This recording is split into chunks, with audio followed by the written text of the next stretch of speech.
ಈ ತರ simple and ಸಕ್ಕ tasty ಆಗಿರೋ ಚಿಲ್ಲಿ ಚಿಕನ್ ನ ಒಂದ್ಸರಿ ಮಾಡ್ಕೊಳ್ಳಿ.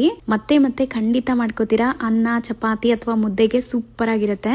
ಮೊದಲು ಒಂದು ಮಿಕ್ಸಿ ಜಾರಿಗೆ ಖಾರಕ್ಕೆ ತಕ್ಕಂತೆ ಹಸಿರು ಮೆಣಸಿನಕಾಯಿ, ಗೋಡಂಬಿ, ಬೆಳ್ಳುಳ್ಳಿ, ಶುಂಠಿ, ಕೊತ್ತಂಬರಿ ಸೊಪ್ಪನ್ನ ಹಾಕಿ ಸ್ವಲ್ಪನೇ ನೀರು ಹಾಕೊಳ್ತಾ ನುಣ್ಣಗೆ ರುಬ್ಕೋಬೇಕು.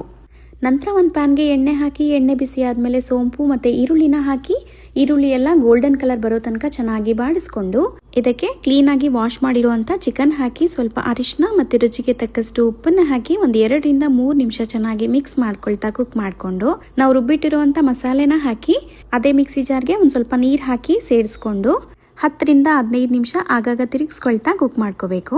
10 ನಿಮಿಷ ಆದಮೇಲೆ ಸ್ವಲ್ಪ ಧನಿಯಾ ಪುಡಿ, ಸ್ವಲ್ಪ ಕಾಳುಮೆಣಸಿನ ಪುಡಿ, ಕರಿಬೇವು ಮತ್ತು ಹಸಿರು ಮೆಣಸಿನಕಾಯಿನ ಹಾಕಿ ಲೋ ಫ್ಲೇಮಲ್ಲಿ ಮತ್ತೆ ಒಂದು 10 ನಿಮಿಷ ಈ ಥರ ಎಣ್ಣೆ ಎಲ್ಲ ಬಿಡೋ ತನಕ ಚೆನ್ನಾಗಿ ಬೇಯಿಸ್ಕೊಂಡ್ರೆ ಸೂಪರ್ ಆಗಿರೋ ಚಿಲ್ಲಿ ಚಿಕನ್ ರೆಡಿ ಆಗುತ್ತೆ.